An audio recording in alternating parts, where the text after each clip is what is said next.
2021년 9월 6일 월요일 새벽 본문 말씀은 갈라디아서 3장 10절에서 18절 말씀입니다. 무릇 율법 행위에 속한 자들은 저주 아래 있나니 기록된 바 누구든지 율법책에 기록된 대로 모든 일을 항상 행하지 아니하는 자는 저주 아래에 있는 자라 하였음이라. 또 하나님 앞에서 아무도 율법으로 말미암아 의롭게 되지 못할 것이 분명하니 이는 의인의 믿음으로 살리라 하였음이라. 율법은 믿음에서 난 것이 아니니 율법을 행하는 자는 그 가운데서 살리라 하였느니라. 그리스도께서 우리를 위하여 저주를 받은 바 되사 율법의 저주에서 우리를 속량하셨으니 기록된 바 나무에 달린 자마다 저주 아래에 있는 자라 하였음이라. 이는 그리스도 예수 안에서 아브라함의 복이 이방인에게 미치게 하고 또 우리로 하여금 믿음으로 말미암아 성령의 약속을 받게 하려 함이라. 형제들아, 내가 사람의 예대로 말하노니 사람의 언약이라도 정한 후에는 아무도 패하거나 더하거나 하지 못하느니라. 이 약속들은 아브라함과 그 자손에게 말씀하신 것인데 여럿을 가리켜 그 자손들이라 하지 아니하시고 오직 한 사람을 가리켜 내 자손이라 하셨으니 곧 그리스도라. 내가 이것을 말하노니 하나님께서 미리 정하신 언약을 430년 후에 생긴 율법이 폐기하지 못하고 그 약속을 헛되게 하지 못하리라. 만일 그 유업이 율법에서 난 것이면 약속에서 난 것이 아니리라. 그러나 하나님이 약속으로 말미암아 아브라함에게 주신 것이라. 아멘. 네, 성도 여러분 반갑습니다. 2021년 9월 6일 월요일입니다. 이번 한 주가 또 하나님께서 또 우리 성도님들을 위해 또 어떤 은혜를 또 이렇게 준비해 주셨을지 기대가 됩니다. 그런 마음으로 또 이 하루를 시작하시고요. 또한 그 하나님의 은혜를 또 누리는 귀한 하루가 되시기를 간절히 바랍니다. 오늘 함께 나눌 말씀의 제목은 오늘도 십자가를 바라보는 이유입니다. 오늘은 율법에 대해서 얘기를 좀 나누려고 하는데요. 사실 이 갈라디아서 안에서 이 율법을 빼고는 얘기가 어렵습니다. 왜냐하면 이 갈라디아 교회의 가장 큰 문제를 일으킨 게 바로 율법 때문입니다. 율법은 여러분 좋은 걸까요? 나쁜 걸까요? 예, 맞습니다. 율법은 좋은 거예요. 율법 자체에는 아무 문제가 없습니다. 로마서 7장 12절에 이로 보건대 율법은 거룩하고 계명도 거룩하고 의로우며 선하도다 이렇게 말씀합니다. 여러분 율법은 아무 문제가 없어요. 율법은 의롭고 선하고 율법은 한마디로 완벽합니다. 왜냐하면 율법의 출처가 완벽해요. 율법이 사람이 생각해가지고 율법이 나온 게 아니에요. 하나님께서 전적으로 율법을 주신 겁니다. 하나님으로부터 나왔기 때문에 율법은 완전한 거죠. 하나님이 완전하시니까요. 문제는 뭐냐? 율법도 완전하고 율법을 주신 분도 완전한데 이제 율법을 지켜야 하는 우리가 불완전한 거예요. 우리가 완벽하지가 않은 거예요. 그래서 율법은 너무 좋지만 율법을 우리가 온전히 지킬 수가 없는 겁니다. 율법에는요, 총 615가지의 계명이 있습니다. 하라, 뭐 이것 하라. 이 명령이 248개고요. 이걸 하지 마라는 것이 좀 더 많습니다. 365가지입니다.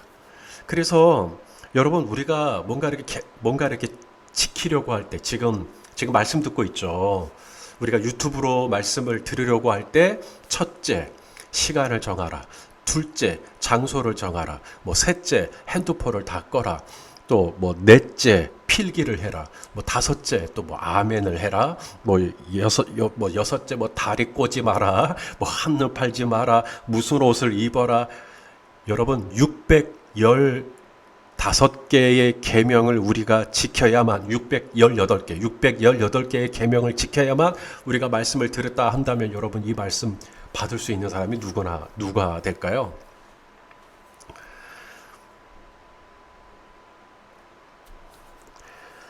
여러분 우리 중에 누군가가 그런 강박관념이 있다고 생각해 보세요. 나는 율법을 지켜야 돼. 나는 이걸 지키면 안 돼. 나는 율법을 잘 지켜서 하나님께 의롭다 인정을 받을 거야.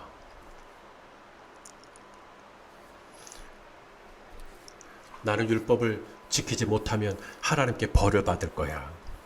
여러분 그분이 율법을 지키지 못해서 벌이 아니고요. 율법을 나는 꼭 지켜야 한다라고 하는 이 강박증, 이 눌림 그 자체가 이미 벌 받은 거예요. 여러분 사람이요 어느 자리에 있다가 떠나면 그 머물렀던 자리에 머리카락 몇 가지는 남아요. 그런데 사람이 나는 절대로 이 머리카락 떨어뜨리면 안 돼. 이러고 산다고 생각해 보세요. 어떻게 살겠어요? 율법은 문제가 없어요. 율법은 거룩하고요. 율법은 의롭고요. 율법은 선하고요. 율법은 완전해요. 근데 율법을 지켜야 하는 우리는 너무나 허술해요. 우리는 진토에 불과해요. 우리는 연약해요. 그렇기 때문에 하나님은 아브라함을 너의 본토 친척 아비집을 떠나 내가 내게 지시할 땅으로 가라 라고 해서 그 땅에 가니까 이제 율법을 주시고 율법을 잘 지켜서 의롭다 하신 게 아니었습니다. 아브라함에게 율법을 주신 게 아니라요. 아브라함이 하나님께 의롭다함을 받았던 것은 아브라함이 하나님을 믿었기 때문입니다. 자, 창세기 15장 6절이에요. 아브라함이 여호와를 믿으니 여호와께서 이를 그의 의로 여기시고. 자, 아브라함이 뭐 했다고요? 하나님을 믿었다. 이 말이 무슨 말이죠? 하나님이 살아계신 분인 것을 믿었다는 거예요. 하나님이 얼마나 선하신 분인지를 믿었다. 하나님이 신실하신 분인 것을 믿었다. 하나님의 능력이 제한이 없다라는 걸 믿었다. 하나님이 나를 보호해 주시는 것을 믿었다. 하나님이 나의 구원자이심을 믿었다. 이 믿음이 있으니까 하나님께서 아브라함에게 의롭다라고 해주셨다라는 겁니다.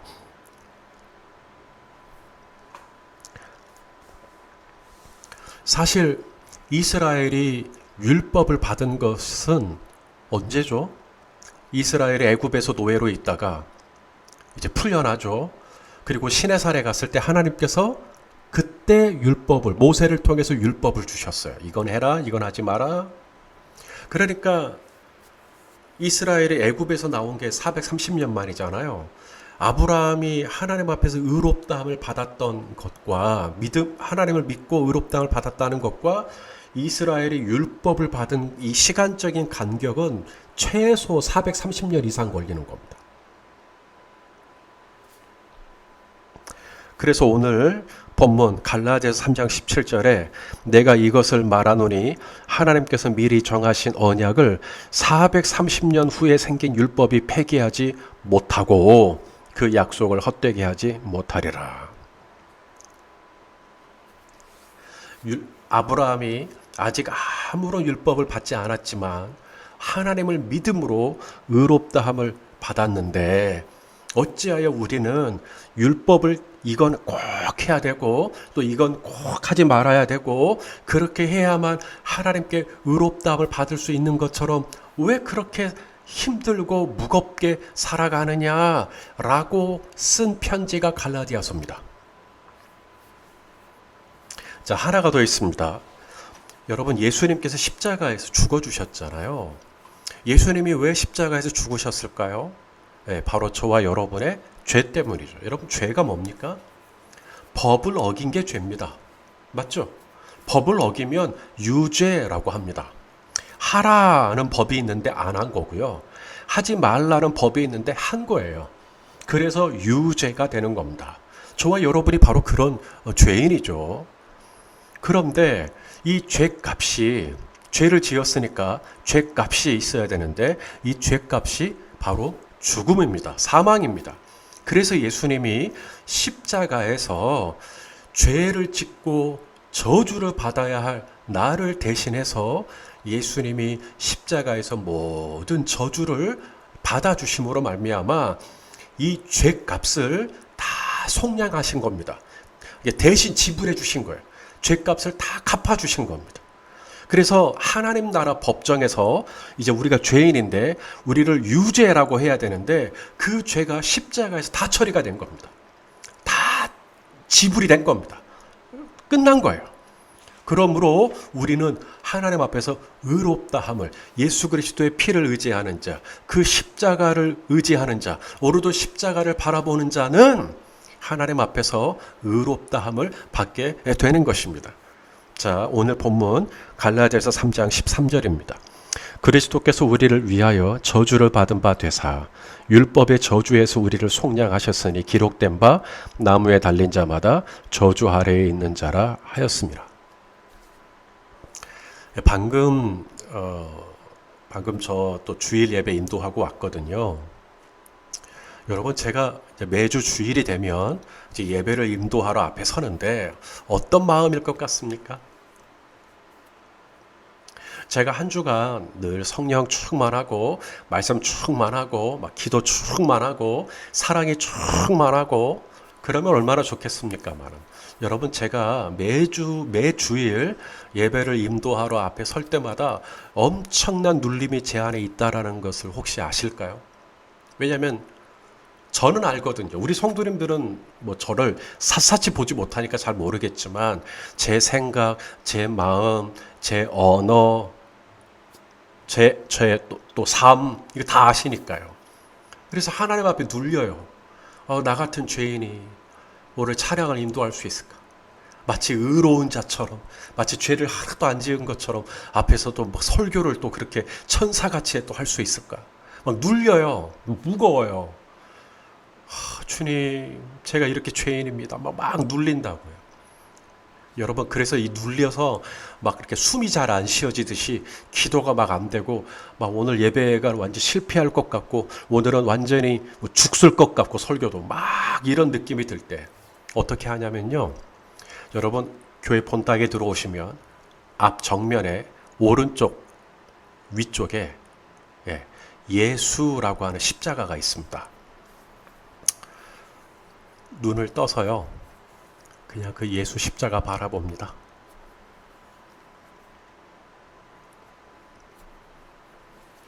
저주 내가 받아야죠. 내가 죄인이니까요. 저는 저주를 받을 이유가 10,000가지 이상이 돼요. 저는 십자가에서 죽을 이유가 1,000가지 이상이 돼요. 그런데 예수님이 나를 대신해서 모든 저주를 십자가에서 다 감당해 주신 거예요. 나의 이 모든 죄를 대신 다 당신의 죽음으로 속량해 주신 것입니다. 말로만 사랑한다 해도 감격스러운데 우리 주님은 입이 아니라 당신의 몸으로 십자가로 죽음으로 나에 대한 당신의 사랑을 확증시켜 주셨습니다. 그 예수 십자가를 이렇게 쭉 바라보다가 제 안에 이 무거운 이 양심이 눌렸던 것이 풀어져요. 그때가 되면 이제 앞에 서서 찬양을 인도할 준비가 된 겁니다. 저 매주 그렇게 합니다. 사랑하시는 성도 여러분, 오늘도 십자가를 바라보는 이유가 그거예요. 법을 잘 지켜서가 아닙니다. 예수님이 나를 위하여 십자가에서 보여주신 그 사랑 때문에, 그 은혜 때문에 오늘도 저와 여러분이 숨쉬고 살아가는 것이죠. 사랑하시는 여러분, 오늘 이 하루도 시시로 때때로 또 우리 마음이 또 어떻게 눌리고 또 어떻게 무거워질지 모르겠습니다. 지금 장마철이기 때문에 수시로 날씨가 좋았다 어두워졌다 좋았다 꼭 우리 마음 같지 않습니까? 근데 그럴 때 주님 바라보는 거예요. 십자가 바라보는 거예요. 예수님 바라보는 거예요. 나의 모든 저주를 예수님이 다 감당해 주셨고 예수님의 십자가의 피로 말미암아 나를 의롭다 하여 주시는 우리 하나님 아버지를 바라보면서 오늘도 감사와 찬양으로 충만한 하루가 되시기를 예수님의 이름으로 축원합니다. 네, 기도하겠습니다. 존귀하신 아버지 하나님, 오늘도 십자가를 바라봅니다. 내 마음이 또 무거워지고 헝클어질 때 또다시 눈을 들어 십자가를 바라봅니다. 주님, 십자가에서 나의 모든 죄값을 속량하시고 예수 그리스도 안에서 나를 의롭다 하시는 하나님을 찬양하는 귀하고 복된 이 하루가 되게 하여 주시옵소서. 예수님의 이름으로 기도하옵나이다. 아멘.